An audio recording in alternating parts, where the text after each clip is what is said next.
Good evening, everybody. Like Alex said, I'm the new first vice president, newly appointed.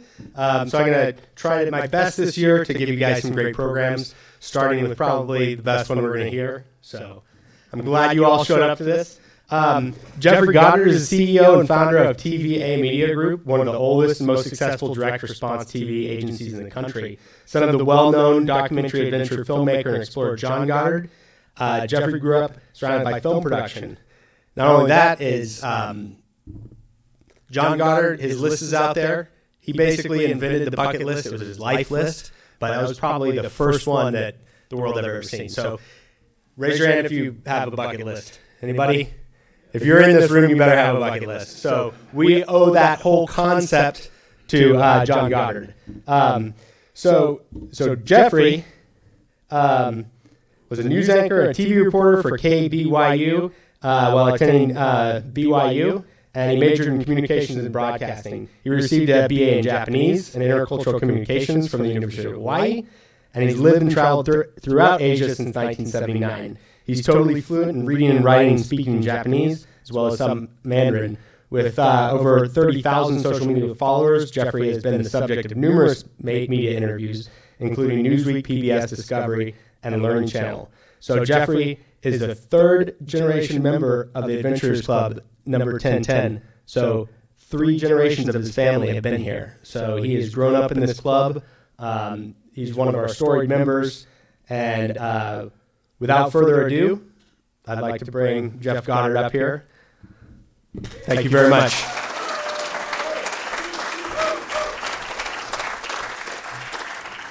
Thank you, Rich, for that great introduction. You read it just like I wrote it. So, well done. Well done.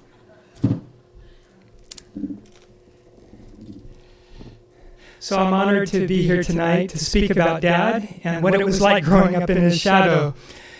And I heard there were a lot of newer members who don't know Dad's story and what he's meant to the Adventurers Club. So I'm happy to be the designated driver to bring you all up to speed. And I hope, as a result of tonight's program, you'll feel a little prouder to be part of this great organization and the legacy that has been established. By a show of hands, who has never met John Goddard? Who has never met John Goddard? Seriously? Wow. I thought it would be maybe 10% of the group. Okay, well, then that makes it doubly exciting to share with you his story. Now, how many of you are here today largely because of John Goddard? Okay, well, there's a sizable number. Chuck, that beats my record, because my big claim to fame is bringing Chuck Jonke into the club. So I have a little bit of bragging rights, but my dad really set the bar high for that, with so many people here have become members as a result of his lecturing and influence. Okay, so let's get started. Lights, PowerPoint, action.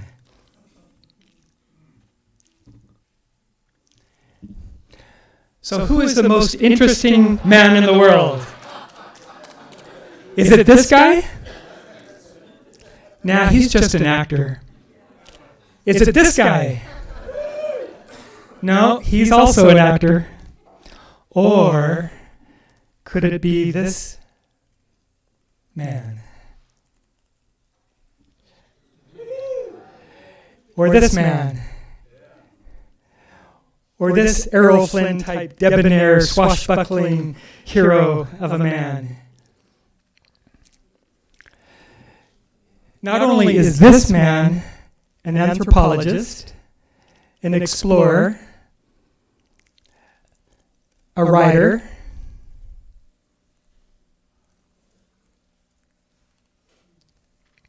a lecturer, and a motivational speaker, he's also my dad and my best friend. If Dos Equis used John Goddard instead of that actor in its most interesting man in the world commercials, they would not have had to exaggerate his achievements. John Goddard was the sort of man that even Indiana Jones would have looked up to had he actually existed. Dale Carnegie would have turned to John Goddard for inspirational advice, I could go on and on, but I think you get my drift. So as most of you know, when John Goddard was 15 years old, he overheard his father's friends complaining that they had never done the things that they dreamed about doing. It seemed obvious to him. Adults were letting their lives slip past them. So John decided that he wouldn't make the same mistake. So one rainy Saturday morning, when most of us don't even know who we really are yet, he took charge and wrote down a list of things he wanted to do before he kicked the bucket. They included exploring the 8 longest rivers of the world, climbing the 16 highest mountains, studying primitive cultures in 12 countries, reading the entire Encyclopedia Britannica and the Bible cover to cover, run a 5-minute mile, learn French, Spanish, Arabic, and learn how to fence, play the piano, flute, and violin, build his own telescope, milk a poisonous snake, write a National Geographic article and book, read the works of Shakespeare, Plato, Aristotle, Dickens, high jump 5 feet, broad jump 15 feet, do 200 sit-ups and 20 pull-ups, weigh a trim 175 pounds, fly in a blimp, light a match with a .22 rifle, fly a plane, ride a horse in the Rose Parade, and appear in a Tarzan movie, which back in when he was 15, that was the Indiana Jones movies of his day. 73 years after he compiled his list, Dad accomplished 120 of the 127 original lifetime goals that he had set for himself. I think it is... I think it is rightly called the ultimate bucket list. You can see that full list on the wall in the dining hall. It was also published in Life magazine and in the original Chicken Soup for the Soul, which was translated into 43 languages, published in over 100 countries, and sold over 100 million copies worldwide. So like I said, the list was featured in Life magazine. And if you Google the keywords John Goddard's goals, 3,430,000 articles appear. But did you know that he made several more lists totaling over 600 goals and managed to achieve hundreds of them?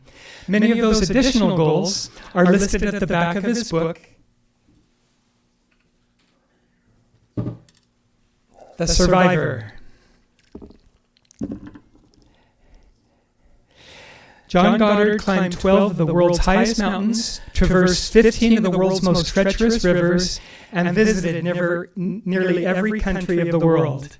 He led the first expedition in history to explore the entire length of the world's longest river, the 4,160-mile Nile, in a grueling 9-month expedition by kayak. And then he matched this achievement by becoming the first man to explore from source to mouth the second longest and most dangerous river in Africa, the 2,920-mile Congo. John Goddard has been attacked by vicious hippos and crocodiles, survived poisonous snake bites, was charged by a rampaging elephant and rhino and water buffalo, almost buried alive in a blinding sandstorm, shot at by Egyptian river pirates, stoned by hostile natives, survived desert temperatures of over 120 degrees, weakened by malaria and dysentery. Like Indiana Jones, trapped in quicksand. He survived a plane crash. He's been caught in earthquakes, almost drowned 4 times while running rapids, and deep sea diving. And how was your week?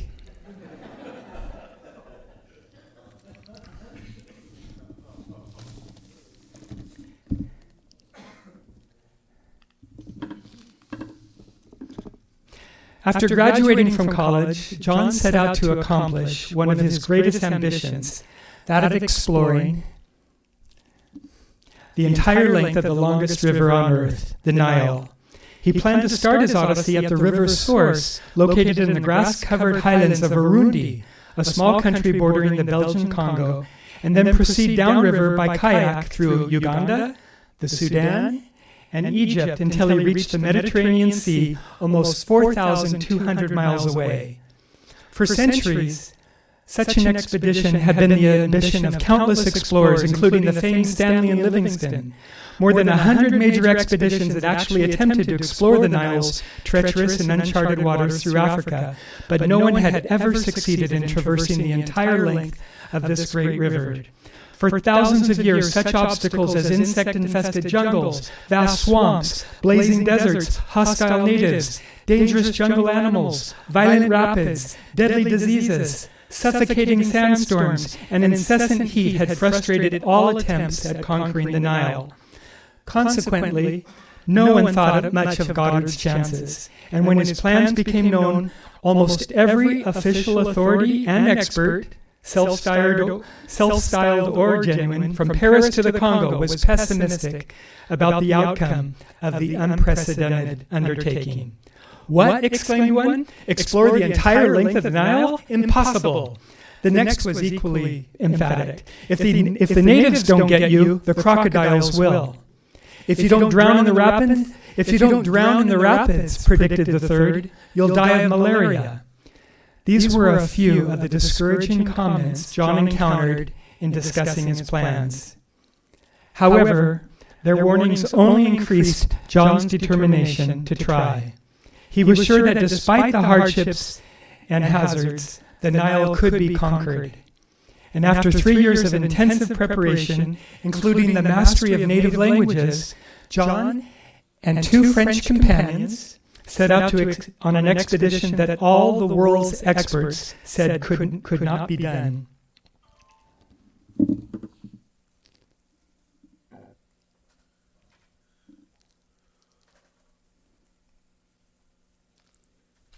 What year did they start? 1951, when he started planning when he was only 25 years old, and he embarked at age 27 in 1951. We are going to have a Q&A at the end of this, time permitting, so I promise you we'll have lots of discussions. Okay.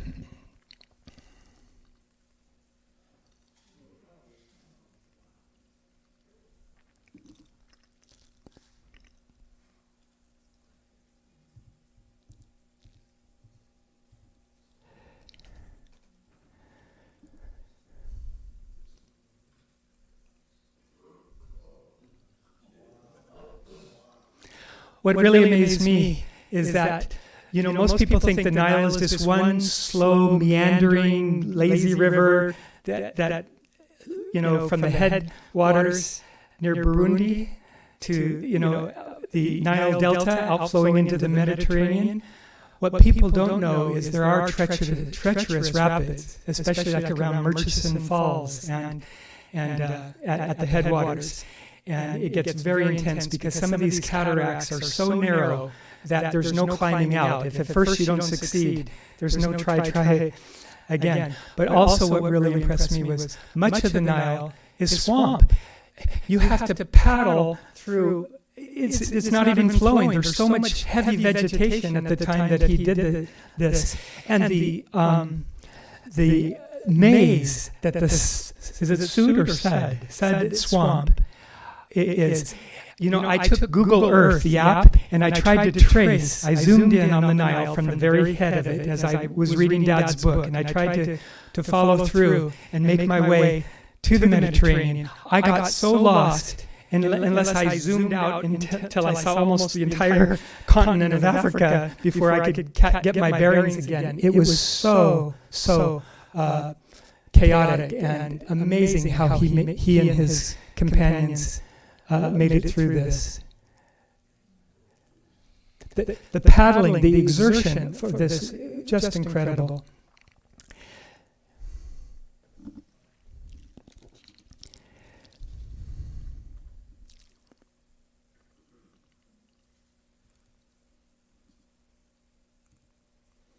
So it was written up in National Geographic in 1955. And here's some of the pictures from that article, which I have an original copy. It's funny. Dad said he nearly starved to death during this 9-month expedition. You would think all they'd have to do is cast a line over the kayak and pull in big Nile carp.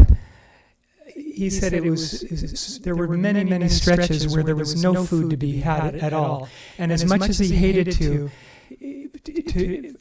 when they were at the point of perishing from hunger, he pulled out his little .22 rifle and managed to get some food. With this one time in 9 months, he shot this one bird. The rest of the time trading with villagers. But much of the trip, he was he and his French companions were hundreds of miles away from the nearest village. So you cannot believe how remote it was back in those days. Much of the Nile was still unmapped, uncharted. It's not like you had GPS, which could tell you exactly where you were.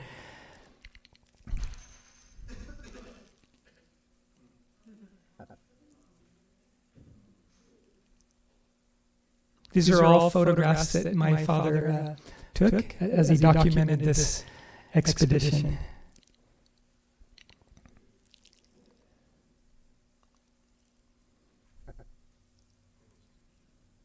Now, a bit of trivia. Speaking of trivia, are you watching Jeopardy, the greatest of all champions? Is that not amazing to see the 3 top people? One of my bucket list goals was to be on Jeopardy. I tried out. I didn't even make the first cut. You have to do 50 questions in writing, and I only got 48.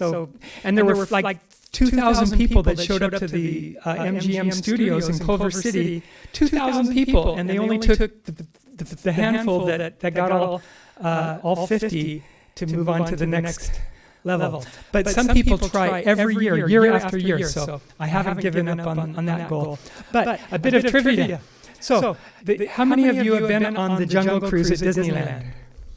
Did you know that Roy Disney, Walt Disney's brother, read about my father's expedition, and I think it was the LA Times or maybe National Geographic, and he went to Walt and he said, Walt, if we're going to do this African section of Disneyland, if we're going to do it right, we need to talk to this John Goddard fellow. If anybody knows Africa, authentic, deep, darkest Africa, authentically, it would be this man. We need to consult with him, get him on the phone.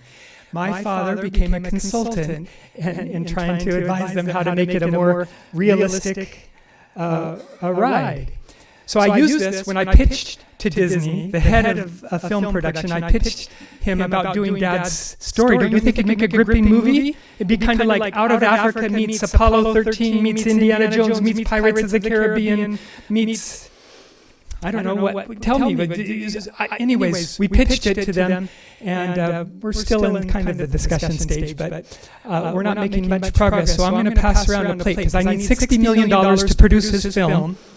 And you won't mind that, Michael, will you? I think there should be a pretty big bucket around here somewhere. Speaking of buckets. Okay, so anyways, he's also in the Guinness World Record book for having, look at the comparison. For downstream canoeing, even though you're going north, one of the few rivers of the world that actually goes north, look at down at the bottom, 4,000 miles long. Do you know the 4,200 miles is like paddling a kayak from Los Angeles to Reykjavik, Iceland. If you were to take the Nile and stretch it out in one straight line, that's, but instead it's like more like this the whole way down, right?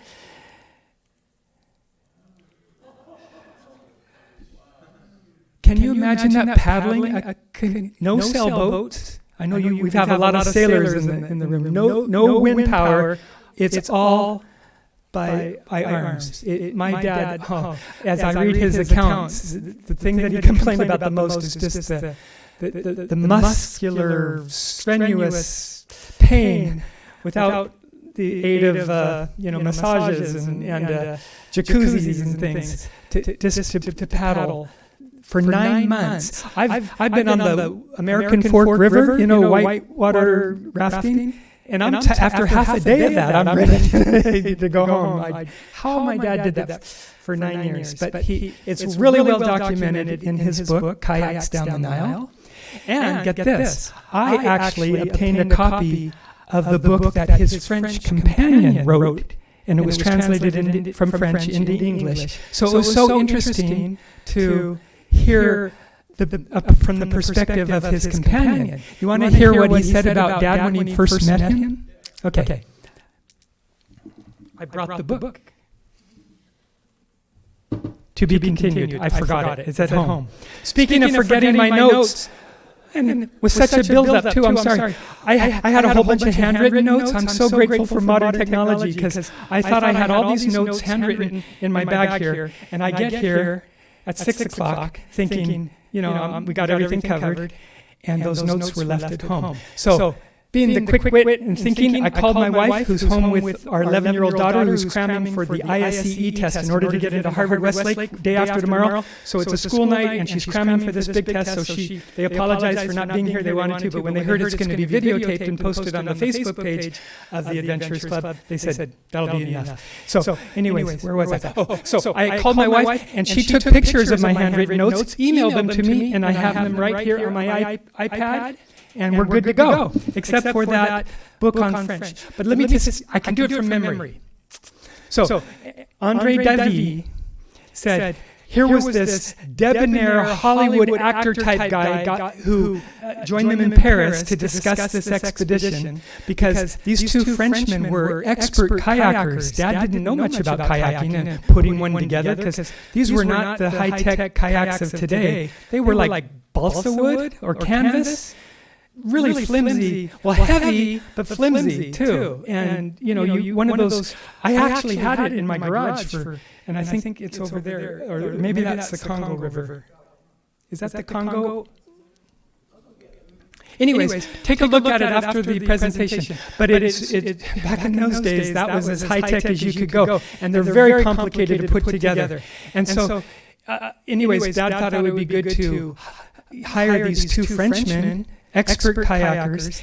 Did you know he paid their way for this expedition? He raised money from doing lectures from the time he was 16 years old. He was doing explorations of like the Okefenokee Swamp with his father, who, by the way, is the president of this club in 1945. When you look at all the pictures in the room next door, look up at the top right-hand corner and you'll see my grandfather, president of this club. So I am the first third-generation member, and I hope my son, Ethan, will become the first fourth-generation member if he doesn't kill himself, because he's very reckless with all the adventures he's on. He likes to do those free solo climbs without ropes. I know, it makes me scared just to think about it, but he's got that Goddard gene for wanting to have adrenaline junkie kind of a thing. So anyways, as dangerous and harrowing as the Nile expedition was, that was not the most dangerous challenge Dad ever faced. I think I gave you a sneak peek. It was the Congo expedition, which was even more perilous, navigating the entire length of the Congo. Let me read to you Dad's description of this trip. If I can get a drum roll. Can you hear me okay in the back? Y'all good? And is it too bright? Do you want it darker, or are we good for the lights? Okay, awesome. All right. So, check this out.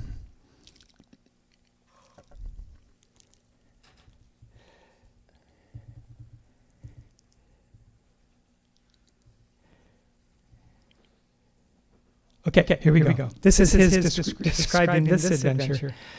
Exploring the length of the second largest river in Africa, the Congo. My partner Jack Yowell and I set out at the head springs in the heart of Africa and paddled together into. Oh wow! Bless your hearts! That's excellent dramatic effect. Better than I could have come up with. Thank you. This is the kayak. John Goddard paddled 4,000 miles.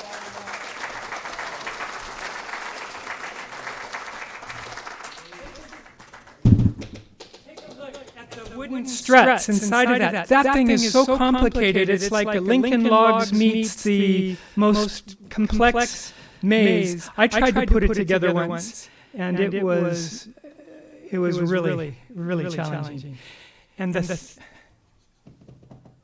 that material is heavy. When they had to portage, is that what it's called, where you pick it up and go on land because it's too. Some of those cataracts were just impossible. They had to go around.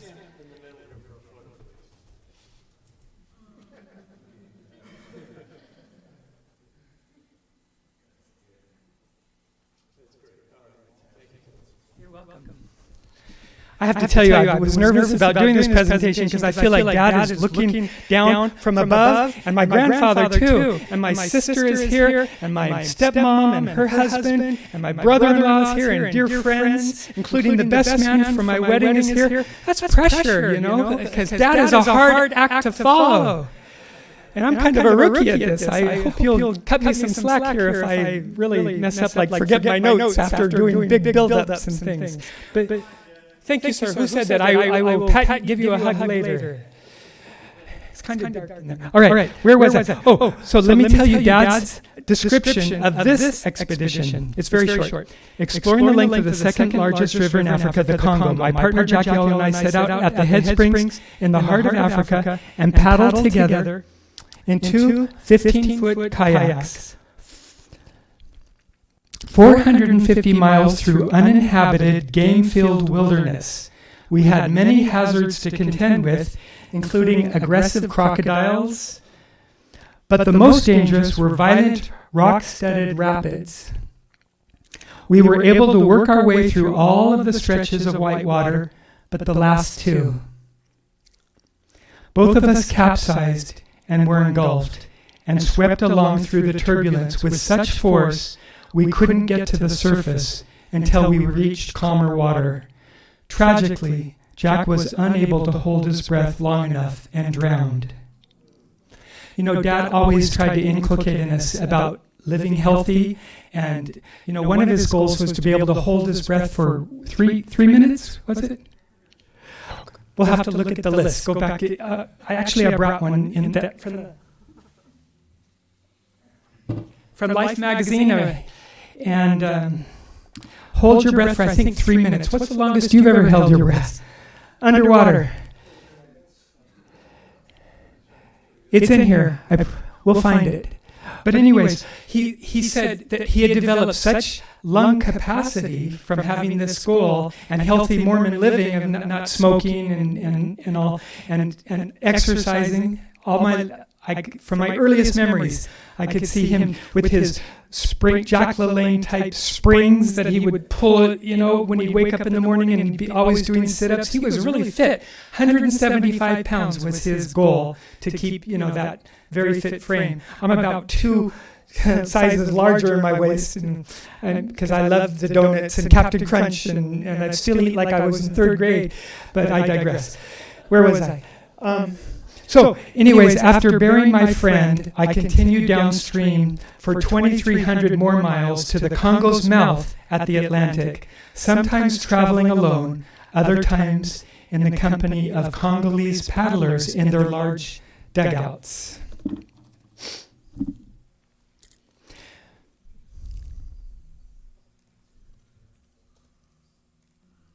Okay, so among other things, one of his goals was to retrace the journeys of Alexander the Great and Marco Polo and climb most of the world's tallest peaks.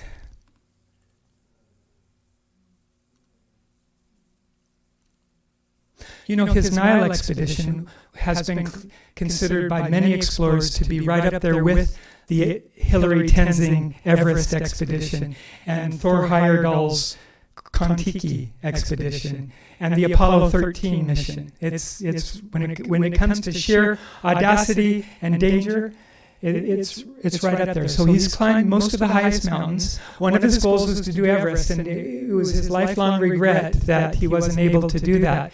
It cost even back in those days, it cost something like $30,000. Now it's $75,000 or more to do that kind of an expedition. But he did climb many of the other highest mountains.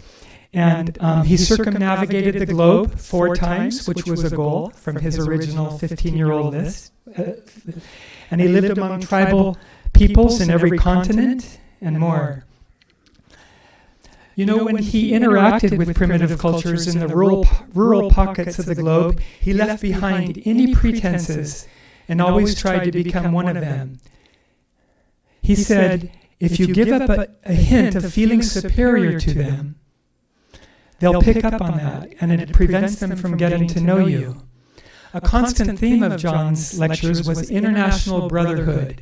He always used to stress with us kids, we're one human family. People laugh and cry in the same language all over the world and have the same basic needs. Get to know the people of the world, no matter the color of their skin or their religion. Meeting people is the most rewarding of experiences in life. He also said that the simpler the society, the stronger the values. You can go into a village where they're impoverished by our standards, and you'll see a strong family solidarity. You'll see people accepting responsibility to be honorable. You'll see a value system that is devoid of materialism. People there are so refreshingly innocent that they would offer you their last slice of bread or whatever they had with no thought of what's in it for me. Not only did Dad have an affinity with people from all walks of life and even got a PhD in anthropology, when it came to animals, he was like the real-life Dr. Dolittle. That was a 15-pound lobster that he caught with his bare hands at a young age, as a teenager, right off the coast of Catalina Island. Or maybe it was Malibu. I forget. But can you imagine what my grandmother thought when he brought this home for dinner? I hope he didn't eat it, though. Maybe he should have stuffed it. I wish it were here on the wall somewhere. Beats all these heads of other animals. Okay, and then it was crazy. He could go up to any wild animal and make friends with it. And they just sensed that there was nothing to fear from him. He had this chemistry with animals. One of the goals on his list was to own an ocelot. Do you know what an ocelot is? In fact, I thought I saw something that looked like one a minute ago. Bring it up here. Quickly, I've got 300 more slides. Is it in that background? Yeah. Check it out.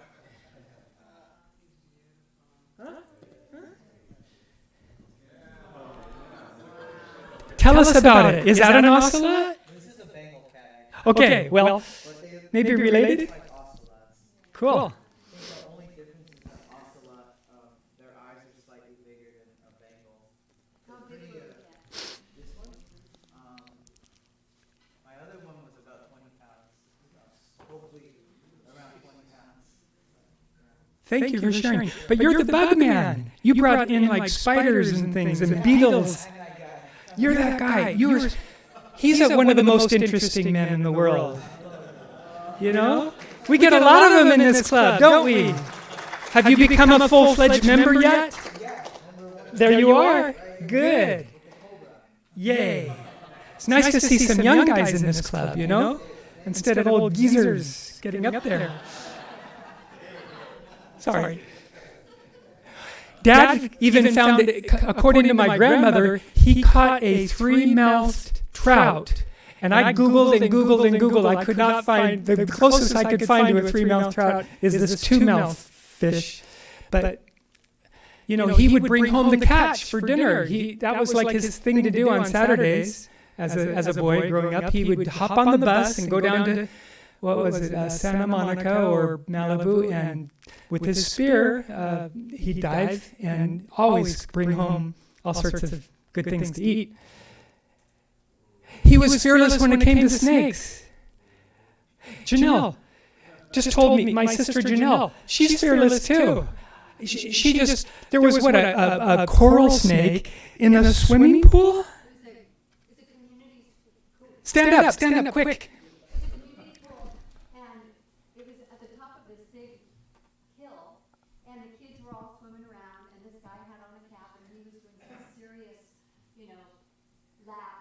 And this snake came from up the hill and went into the pool, and everybody was standing on a chair, and they packed me with chairs, and I ran over and grabbed that snake, and he coiled around my hand, and everybody screaming, and then we could see that I wasn't afraid. places, and they wanted to hold him. And anyway, I went back to the edge and put him down and called Dad and said, Dad, it is the one with the rings around it. So it was beautiful. What's the saying that if it has certain things, it's okay, and if it's... Stand up and say it loudly. Red touch yellow, kill a fellow. Red touch black, friendly jack. Okay. That wasn't the one I was thinking of, but that's pretty good too. But the problem is whenever I see a snake, I completely forget all those lectures that my dad gave me, which, we went on hikes like you wouldn't believe, and we couldn't just go on the hike on the trail. He had to look under every rock or log and then tell us in great detail what the creepy crawly things were, and every tree, every plant. He knew. It was like a walking encyclopedia of flora and fauna and botany. Botanist? Yeah, botany. And all. So, but this one I know is pretty dangerous, right? He had 6 rattlesnakes when he was a kid. And is it true, or is this kind of an urban myth? They were dangling from the chandelier in my grandmother's house. I heard something like that. And that ocelot I mentioned wandered, much bigger than this Bengal cat, wandered into our neighbor's house and scared the bejeebers out of the neighbor. But that's what it's like living next to the real life Indiana Jones. But again, an affinity for any kind of animal you can imagine. He would not let us kill spiders. He would name them. In fact, I'll never forget Herschel the spider. And to this day, I carefully, if I find a spider in the house, even if it's an ugly daddy long legs, I have to open the window or gently take him outside, because I guess spiders are good. They're part of the ecosystem. Thank you, Michael. And bees. Never heard of bee. We really need bees. Who in the world pets a warthog? Aren't they like super dangerous? This isn't Pumbaa from the Lion King, right? This is serious stuff. They're skittish. They run away. Really? They weren't skittish. Look how calm he is when there's lions right next to him on the truck. Ay, caramba. Okay, so he is the real-life Dr. Dolittle. And on John's 18th birthday, he enlisted in the U.S. Air Force and served overseas in North Africa and Europe as a pilot. And while in the service, he logged more than 1,000 hours of flying time, flying some of the longest bombing missions of World War II. He flew 33 bombing missions over 7 European countries. As you can imagine, he had many close calls while flying combat missions in a B-17 Flying Fortress over heavily defended European targets. And after one particularly violent sortie, John and his crew counted 67 separate shrapnel holes in the plane from tail to the nose. John was hit in the knee with shrapnel during that barrage. I didn't know that until this has been such a blessing to study more about my dad and realize there was a lot I didn't know. So I really thank you for allowing me this opportunity, because for the last few weeks, as I really dove in with serious intent to learn a lot more detail, my impressions and respect and appreciation have just grown many times over. I actually got to inherit all of these medals from my father, but he's actually quite humble. He did not thump his chest and tell me with great pride what all these medals stood for. I'm going to have to talk to you veterans later. Maybe you can identify them, because I don't have a clue what they are. But I know he should have had the Purple Heart, but he's so modest, he probably didn't even complain that he had shrapnel in his knee. I never heard it until I did some more in-depth studies of archaic. All right, that was one on his goal, one of his original goals. Become an Eagle Scout.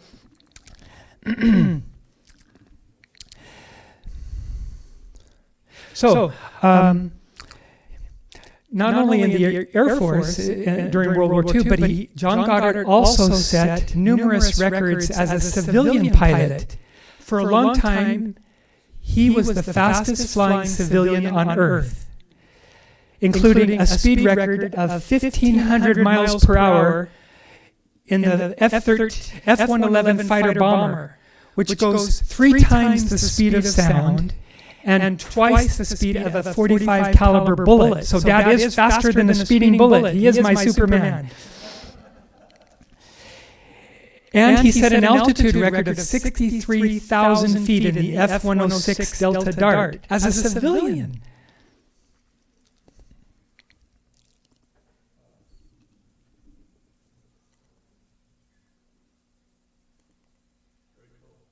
Now, how did he finance all these trips? Do you know?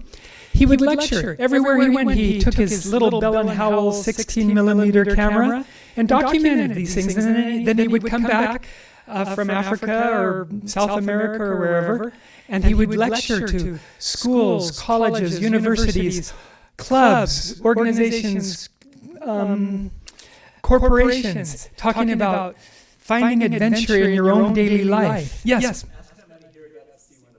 How many of you have seen one of Dad's lectures? Raise your hand. A good number of you. Great. So it was this lecture, my sister Lisa, who's worked for Southwest Airlines, how many years? Like 20 years or so, Southwest? My sister Lisa just told me 2 days ago, and Janelle, correct me if I'm wrong, she said that one of the pilots, when he heard that Lisa Goddard was the daughter of John Goddard, his jaw dropped, and he said, "Lisa, it was because of your father's lecture that I became a pilot." And so we hear that kind of thing all the time. Now, he was a great pilot, but he's had some serious close calls. He survived several near disasters while flying. You're laughing. This is serious stuff, Jay. Why are you laughing? What's so funny about this? That was a close call. Oh, Lisa put that on there. My sister Lisa. She speaks great emoticon. Okay, where are we? I'm going to read to you. Yeah, about the plane crashes. He survived several near disasters while flying, including a crack-up in a single-engine aircraft at the source of the Colorado River, a terrifying landing in a violent sandstorm aboard an Air Force jet fighter, a dead-stick landing in a heavy F-106 fighter bomber. You know all of these, don't you? After its engine flamed out in a near mid-air collision with an AF bomber, and numerous close calls while flying combat missions in a B-17 Flying Fortress over heavily defended European targets. We talked about that. And after pretty dangerous stuff. Here.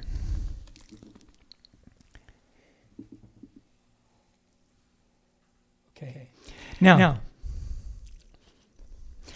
Many of Dad's close brushes with death filled him with a supreme sense of awe and gratitude to the supreme force that kept him alive.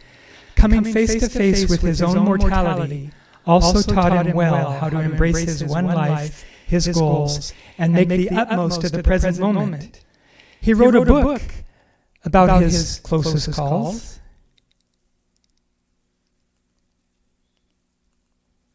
Called The Survivor, 24 spine-chilling adventures on the edge of death. And I brought that book. It's around here somewhere. Or maybe I left that one at home too. Oh no, here it is. I showed it to you before, didn't I? So if you ever want to come up, or you can order it on Amazon. I will, if you promise to give it back. I don't want anybody... Because this one is autographed, adventurously yours, John Goddard, savor each day. Can I trust you to give it back if I start passing around? But then you won't pay attention to the rest of my presentation. You'll be so engrossed in my dad, who's far more interesting than me. Promise? Okay. You're going to monitor this carefully. All right. How are we doing time-wise? I get so wrapped up. Yikes. How do you condense 88 spine-shingling years into an hour? I haven't even begun to talk about me, and I've had 60 years of stories. Maybe we'll have to come back for another presentation. Okay. So as we're trying to pitch Dad's story to different movie studios, including James Cameron of Titanic, who's an honorary member of the club, and DreamWorks and Disney, we put together a list of his records and his ratings and honors, and I hope it's large enough font so you can read some of these faster than I can say them. And all of his 200 television appearances and all of his memberships. But of all these honors, I think one that Dad was particularly proud of was being honored by the Encyclopedia Britannica. Remember, that was one of his goals, to read the entire encyclopedia. That was one of the goals he didn't achieve, one of the 7 left that he wasn't able to achieve. But he read extensive segments from the Encyclopedia Britannica. But he received the Achievement, and he was one of the recipients of the Achievement in Life Award. And he really, he didn't boast much about awards, but that was one that really meant a lot to him. And I have it in my office and display it proudly. He was also a lifelong member of the Adventurers Club of LA, and like me, was brought here from a very early age. He became the youngest member and ever admitted. He was also a member of the Adventurers Club of Chicago, the Explorers Club of New York, the very prestigious Explorers Club, the Savage Club of London, the Royal Geographic Society, member of the French Explorers Society, the only American member at the time, the Archaeological Society, the Mach 2 Club. You know what Mach 2 is? Super speed, right? And one that he loved and talked about incessantly was being a member of the Sigma Chi fraternity. He loved that. And they honor him to this day with plaques and articles about him. Just at USC. Go Trojans! You won't hold it against me that my daughter's going to UCLA, I hope. Okay. He was honored with membership in the most exclusive scientific societies and explorers clubs, and appeared on over 200 television talk and adventure shows, was featured in People magazine and Reader's Digest in many different languages. And Life magazine, People. He got rediscovered each time a new article would come out, which he was thrilled with because it would result in more bookings, more lectures. And as soon as he had saved up enough money from those lecture tours and on-camera appearances, as soon as he had enough money, where do you think he'd go? Off to the next expedition. Money to him was just a tool, a means by which to achieve these things. Not for glory, not for fame, just because he wanted to live a life with no regrets. So he did lots of these lecture tours. And in all of those talks, he never stressed. A lot of motivational speakers, they're all about becoming financially secure. He always lived on a shoestring. And just again, a means to an end. For him, real life. He was busy living life rather than making money. And so he didn't leave a lot at the end of his life financially, but I tell you, the memories, the experiences was enough to last many lifetimes. He loved lecturing and sharing expenses. I think so.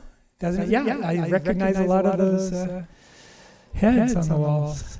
But he especially loved lecturing to the kids and, in schools. And here's some of the lessons that he tried to pass on to everyone he met. Dream big, write your goals down, lift up others, love everyone, and live true to your principles. One of the most outstanding features of John's career was his innate desire to help his fellow man and the environment. He gave hundreds of non-paid lectures for churches, worthy clubs and organizations, and often appeared at fundraising events. A portion of his book sales were donated to his favorite causes, which were the Sierra Club, and the Nature Conservancy. Dad contributed many rare entomological, botanical, zoological, archaeological, and geological specimens to universities, including Brigham Young University, where I went, and museums.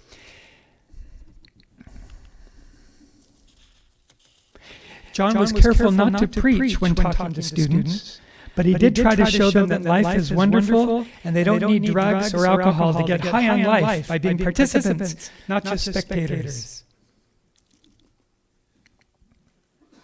That was his main theme in life. To dare is to do, to fear is to fail.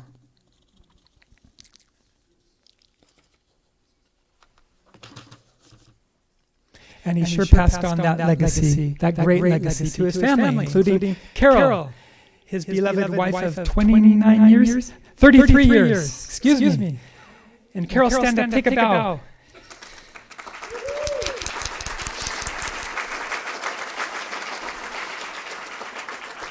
My mom couldn't handle being married to the real-life Indiana Jones. He was gone too much, but Carol managed to rein him in a bit. And she went on a lot of these expeditions and adventures with him. She didn't hold him back at all, and she was much more understanding. My mom wanted a Mormon bishop for a husband, and that didn't work out.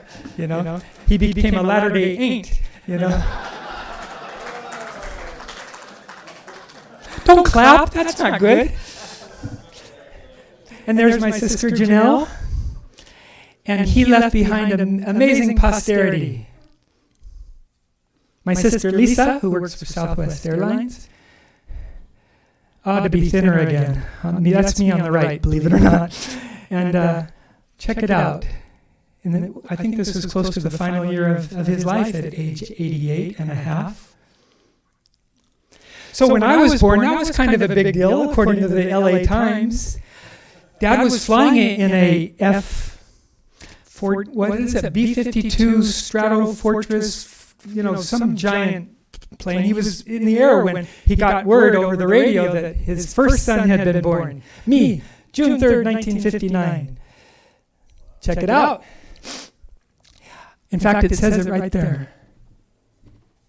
B-52 Stratofortress of the Strategic Air Command. He was in the piloting that at the time I was born. So they radioed in, and he zoomed down as quickly as he could to the, I guess, Edwards Air Force Base and rushed to the hospital to welcome me into the world. This is my mom. This is how she looked right before I was born. Kind of a looker. She was a model for Max Factor and an actress.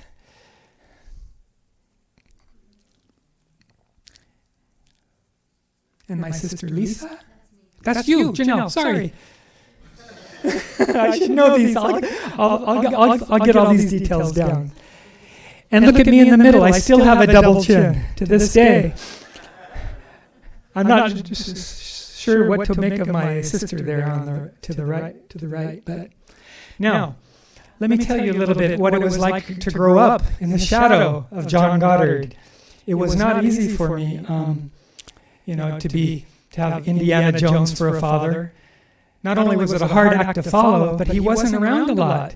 And I was envious of my friends whose dads were always there to play ball with or help with their homework. In fact, check out a letter that I think I was around 5 or 6 years old that I just found.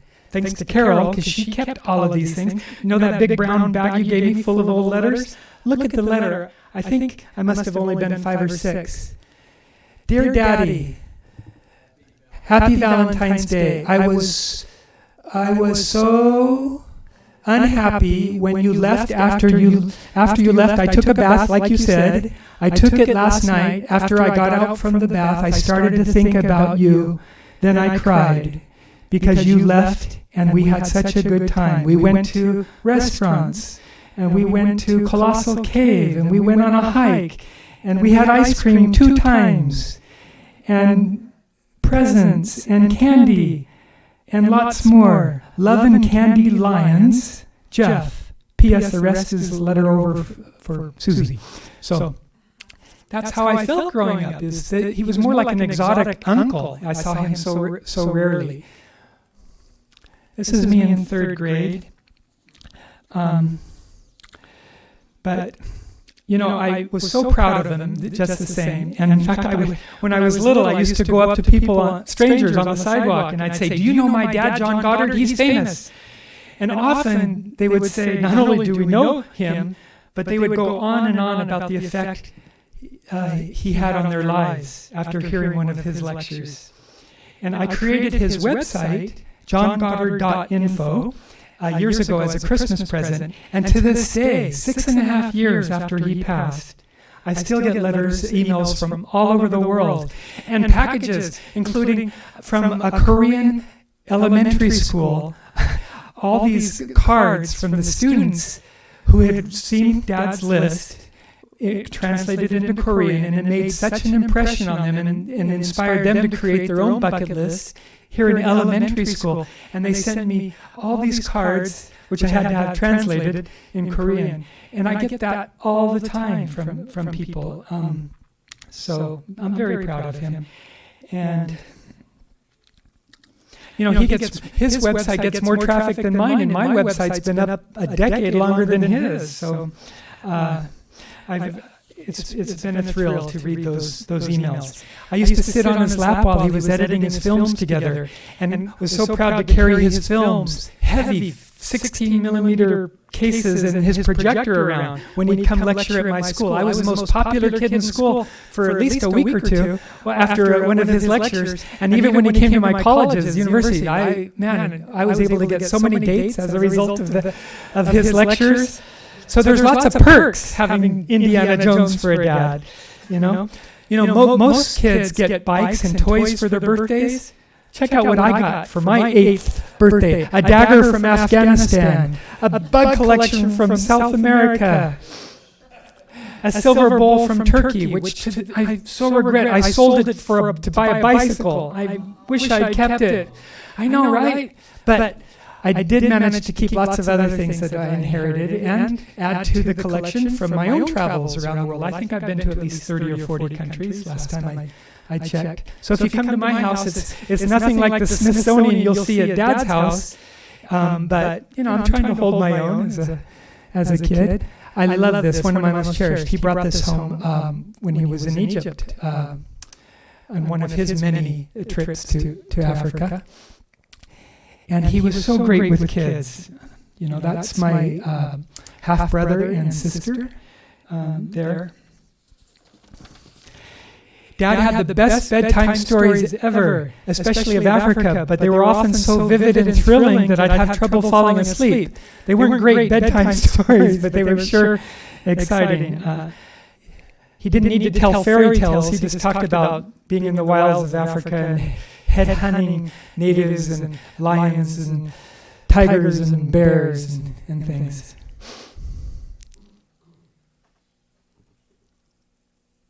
That's Lisa, right? That's you again? You got all the good pictures. How come, sis? Okay, so this is me in high school. Why I put that in there, I don't know why. But I'm sure there's a method to my madness. What? Oh, yeah. 1977. I think that was all the rage back then, right? Who knows? But I went through a period of my life where I was kind of rebellious. You know how teenagers get? So when I got so tired of people asking me, so Jeffrey, are you going to follow in your dad's footsteps? You know what my answer was? No, I'm going to be an insurance salesman. I was so envious of my friends whose dads were there every night to go to their games, their concerts, to help them with their homework. And my dad, I didn't appreciate it. There was a short period of teenagerhood where I was kind of rebellious. In fact, when we'd go to Baskin-Robbins ice cream, Dad was always about trying new flavors and having variety in your life.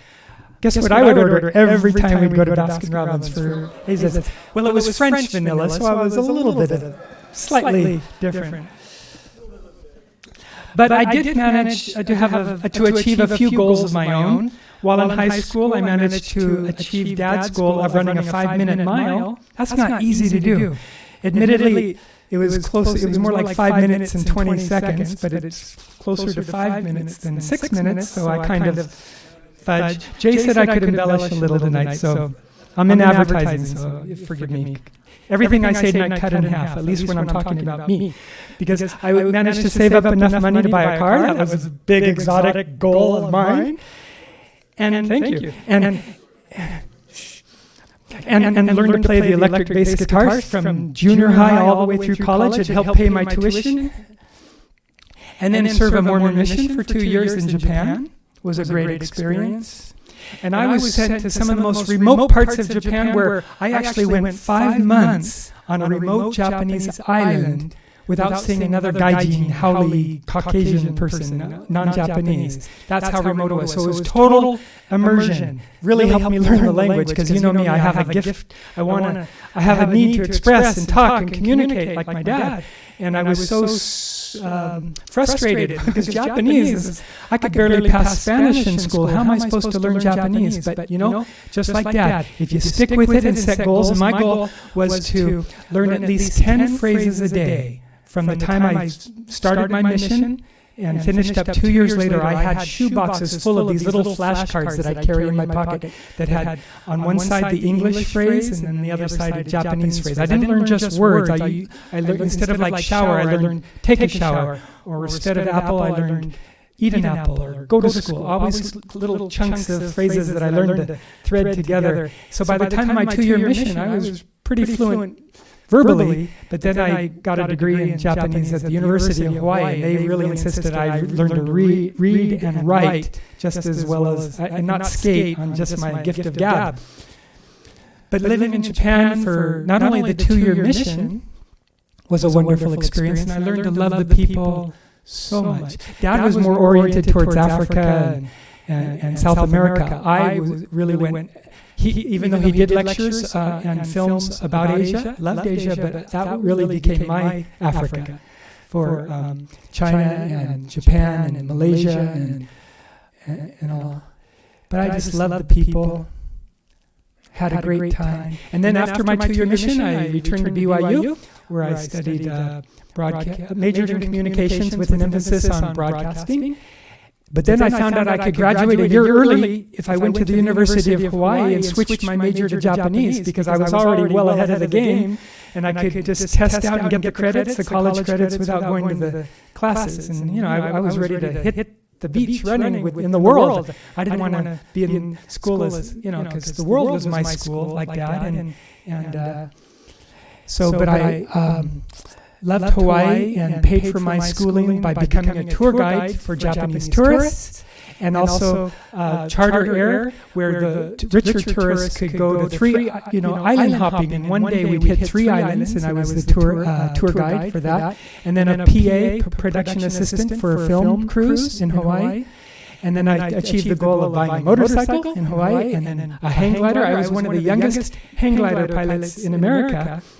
Back when the Rogallo wing was just getting started. I read about it in Reader's Digest in high school, junior in high school. And I persuaded my dad to let me get one. And without any formal training, I was off on the hills learning it by way and eventually becoming pretty good at it. Until I had our second child. I have 6 kids now, but after the second child, and so many of my instructors were dying from this sport, I kind of slowed down, cooled my jets, so to speak, with that. And having horses, we were raised with horses, and hiked every inch of Hawaii and pretty much every trail in Southern California that you can think of. Loved hiking and graduating. And Dad and Carol came to my graduation. That really meant a lot to me. Thank you for coming. And then after my graduation, I was headhunted right out of college too, because they were looking for bilingual account executives to work at one of the largest ad agencies in the world. So off to Tokyo I went, and talk about being in the right place at the right time. The first account they assigned me to launch for the advertising campaign was to launch the Sony Walkman, which became the iPod of the 80s. And that skyrocketed my career. So by the time I left the agency 3 years later, I was handling 5 different lines for Sony, as well as Lee Jeans, Yoplait, Canada Dry, Singapore Airlines, Exxon Oil, ton of great accounts. And on the side, I became the Ken Jennings of Japan for quiz shows. I was on the Jeopardy of Japan for 6 months. in Japanese. That was challenging enough. I mean, just the questions they were throwing at me were hard, but thank goodness for Dad's legacy and genes, good genes. I have, I know about an inch. I'm an inch deep with lots of different categories, so that I managed to survive for 6 months and become the winner. But after 3 years of that, because the crowds of Tokyo were just too overwhelming for me, and everybody smoked, and I could not stand cigarette smoke, so I couldn't wait to get back to LA, and we bought a house in 1987 in Van Nuys, and had our first baby.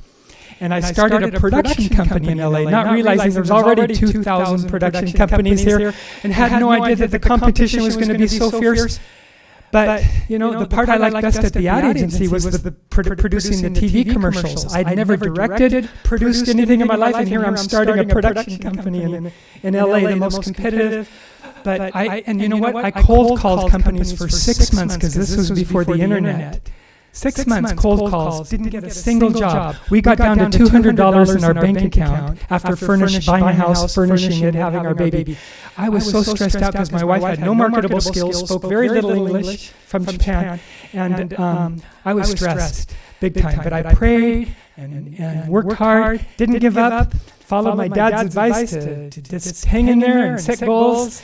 And I finally got smart. I started using my Japanese as a secret weapon. I called all the local Japanese companies, and I would cold call, and I'd speak in Japanese, and the rejectionist or the lady on the phone would put me right through to the CEO, and they'd be so intrigued to hear this Gaijin Howley speaking the lingo, often in their dialect, that they, out of curiosity, would meet with me. And finally, a little company that had just arrived in the States that had a tofu product hired us to produce their first TV commercial to bring tofu to America. Back then, in 1987, tofu was one of the least liked foods in the United States. It was right up there with wheatgrass and all sorts of hippie foods that were really kind of weird, And we made it mainstream to America. And fortunately, that campaign took off, and pretty soon I was handling campaigns for Sony and Mitsubishi and Toyota and Lexus and all the local Japanese companies. Thank goodness LA has lots of them in Gardena and Torrance, right? And so within like a year's time, we had 15 employees on the back lot of Universal Studios, and we're just cranking out a dozen or more productions a month. I never looked back after running my own agency now for 32 years. Thank goodness, in one of the most competitive industries there is. Thank you.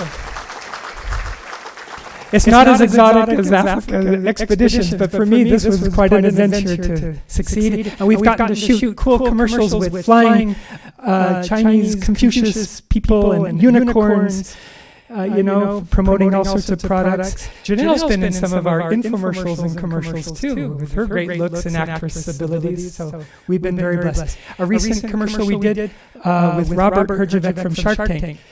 I think we set a record selling the highest ticket item ever sold on direct response television. The product is an app, and it costs $65,000 for the first year subscription. $65,000. It's called Book a Jet Badge, B-A-J, Book a Jet. You can book a private jet as easily as you could book an Airbnb or Expedia hotel. And we managed to attract quite a large, not just Japanese clients, we managed to break into the big leagues of MasterCard and Universal but to me, the most gratifying campaigns are those that we do for nonprofits, like the Children's Miracle Network, where we use somebody back there is going, if I don't do another campaign the rest of my life, just work doing media like public service announcements for Children's Miracle Network, we promoted one of their telethons, the 24-hour like Jerry's Kids telethons. It raised $224 million. And we got Carmike Theaters and AMC Theaters to carry the PSA free. I got James Earl Jones and Cliff Robertson and Michelle Kwan and Steve Young, the quarterback for the San Francisco 49ers. I got all these celebrities to participate in our campaigns. And so that's using the media for really worthwhile causes. And thanks to this industry and being very blessed and having energy and goals, we went from this little house to this. Unlike Dad, I'm more of a capitalist, and to me, financial security was a lot more important than, I didn't live on a shoestring and whim in the prayer like he did. He had a lot more faith in Providence, and that the way will be made to finance his expeditions. But with 6 kids and a wife that didn't work, had never worked outside the home, so I felt important to be the good provider and protector, old school family kind of things. And it's a great tax write-off. We do a lot of shooting out of the house. 8,500 square feet in Studio City. 5 minutes away from the studio, so we got the best of both worlds. But my best productions, my best achievements to date are my marriage to Laura, who's from China. That to me is quite the achievement to do that. Thank you. I'm not fishing for applause. I'm just saying I feel very fortunate. That's what it is. Thank you. And my 6 kids, because when I saw the Brady Bunch as a kid, I thought, now that's a family. You got to have at least 6 kids to make it a real family. Because when Jay knows this, when you sit down to a table, all the seats need to be filled to really feel like family, right? So my 6 kids have been a wonderful blessing. And I hope I don't bore you to death, but I have to, brag a little bit. Like our oldest child, who's now 32, went from this, isn't she a cutie, to this. And I had her write a little bit about herself. She's a chef at 2 of the top vegan restaurants in San Francisco. She's led scuba diving trips in Thailand and Hawaii, but gave up. Read it, Janelle. Can you? Teaching scuba diving topics to join the social justice movements towards democratic socialism, environmental justice, and animal rights and liberation. Politically, politically, she couldn't be further from me than, philosophically, politically, but we have to be very careful what we talk about on Thanksgiving and Christmases. Yes, look at that knife, too. And my son Ethan, my number 2 child, went from this to teenage. My father was so helpful in getting him through his turbulent teens.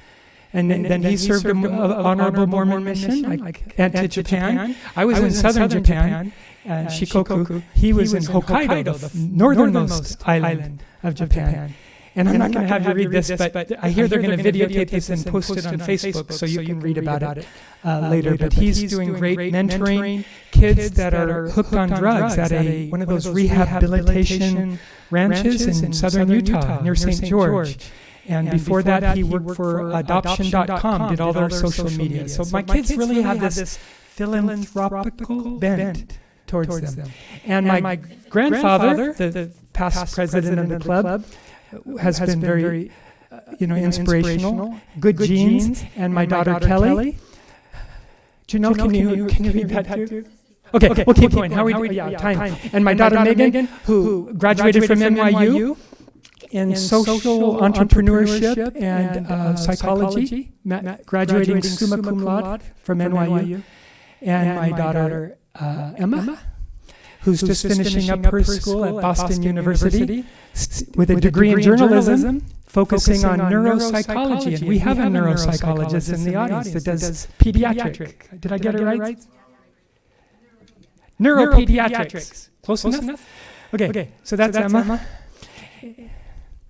And then my 11-year-old daughter, she just started 6th grade at Geffen Academy at UCLA and has won 10 out of 13 international competitions for classical music, played at Carnegie Hall already at age 9 when she did that, playing Bach fugues that most people don't tackle until they're in their late teens or early 20s, and Haydn concertos and things, and winning spelling bees. So I couldn't be more proud of all my family and bringing adventure to their lives. And I told each of my kids when they turn 10, they can choose anywhere in the world to go. And Daddy will take them on a 2-week trip. Because before they hit their teens, I want to make lots of love deposits and bonding with them. And so Allison, our oldest, chose Africa. And it just so happened that Dad and Carol were planning a trip, leading a tour group to Africa. So we got to tag along to Kenya and had wonderful experiences with that. Each of my kids chose some exotic place, and it's been wonderful, but I wanted to share with you some pictures we took on this trip. And we stayed in the Ark, which is right next to a water hole, so at night, through a one-way mirror, we can see this kind of wildlife right next door to where we were sleeping in the ark. These are pictures we took on the tour. And I too have been able to do some adventures of my own. I'm moving quickly, I know, because this is in Ushuaia, Argentina, the southernmost city of the world. We're right on the hillside. I noticed some llamas up there, so I ran up and of course Yellowstone. And racing my 700 horsepower AMG car at Laguna Seca and Willow Springs, and running 5 marathons, all under 5 hours. Well, not all of them, but most of them. Yeah, same day. And running on top of the Great Wall of China in training for the LA marathons. And going in one day from the South Rim to the North Rim, which is like 3 marathons. It felt like 3 marathons for me to jog that in one day. And exec producing a feature film with an all-star cast like Alan Rickman and Danny DeVito, and getting to walk on the red carpet with people like this was quite a thrill. There's Alan Rickman, Eliza Dushku, and exec producing the CAMI Awards, which CAMI stands for Character and Morality in Entertainment, where we showcase worthwhile films that and then playing electric bass in a rock band, all of Dad's. And then electric bass in the Burbank Community Band is what I'm doing lately, and traveling with my wife all over the world. But I'm very proud of the junior achievement, where we get to go into inner city schools and lecture to kids about entrepreneurship and capitalism and free markets, and how they can develop skills that will help them in the high demand jobs of the future. And of course, I share with them Dad's story. So it's a pleasure. And in fact, just a couple weeks ago, I got to lecture at John Burroughs High School, one of Dad's favorite schools that he lectured at. And probably in the same auditorium that my father lectured decades ago, I got to kind of carry the baton and talk about Dad. And then part of my goals are to visit a new country every year, and visit all the great libraries of the world and the Smithsonian, which I have yet to do, and see the Northern Lights, and swim with the whale shark, and learn Mandarin. Now that I've mastered Japanese, I got to learn Mandarin. And get Abigail to go to a Harvard, at least some Ivy League school. That's our goal, to get her there. And follow my dad's advice to not wait for things to happen, but go out and make them happen. He had lots of great philosophies.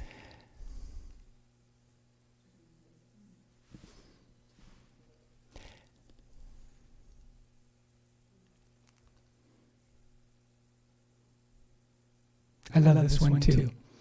If you don't read, you live but one lifetime, and if people that like to read could live 1,000 lifetimes or more. Dad they say cats have 9 lives. Dad had dozens of lives with all of his experiences, and it's been a great privilege and honor to share a little bit about my father and my story. To be continued, one of his favorite sayings. Thank you so much.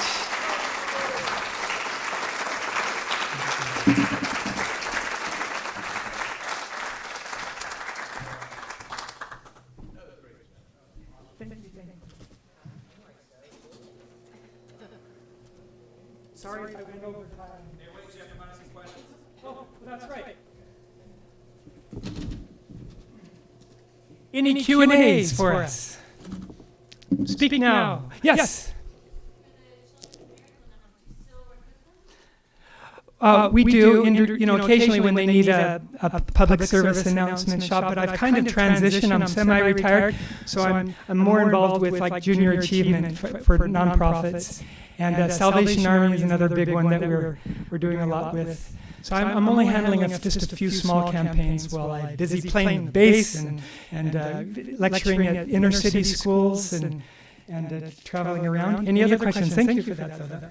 That's a good question. This isn't a question, but just a comment to a couple things. First of all, Jeffrey, thank you so much for sharing, and members of your family here. Thanks, Dave. John is a legend in these halls Yes, and he is. beyond. Hard act to follow. I just want to read a letter I have that's dated May 27, 1952, to the Explorers Club, and I just happen to have this. So Louis Coglow was a former, you knew him. Yeah. Very famous member of the Explorers Club, got the Explorers Medal. He wrote in 1952, about 6 weeks ago, when I was in California, I went to the Ebel Theater to hear young Goddard lecture and to see his film, Kayaks Down the Nile. We had heard a great deal about young Goddard, and we went there with no small degree of skepticism. However, what we saw and heard made a great impression on me. After the lecture, we had a long chat with young Goddard and left convinced that the trip he made on the Nile was most unusual. Although it was a great adventure, his approach was of a scientific and exploratory nature. Young Goddard is very personable and most intelligent, and I would say without hesitation that he has a brilliant future ahead as an explorer. So, I mean, that really predicted the future. I am very grateful for John's influence on my life. On my 50th birthday, I organized I was hosted by Peter Keller, the president of the Bowers Museum, for a little birthday celebration where my friends and family came.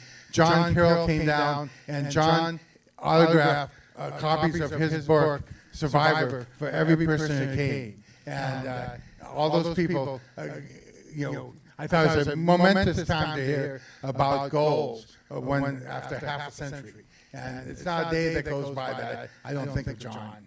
Thank you, Dave. Appreciate that. Speaking of his book, did it make the rounds yet? Okay, I hope I get it back. I might forget. Thank you, dear.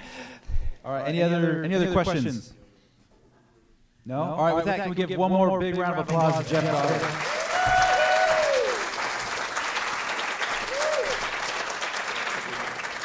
And as is tradition here, Jeff, we have a little token of our appreciation from the club here for you.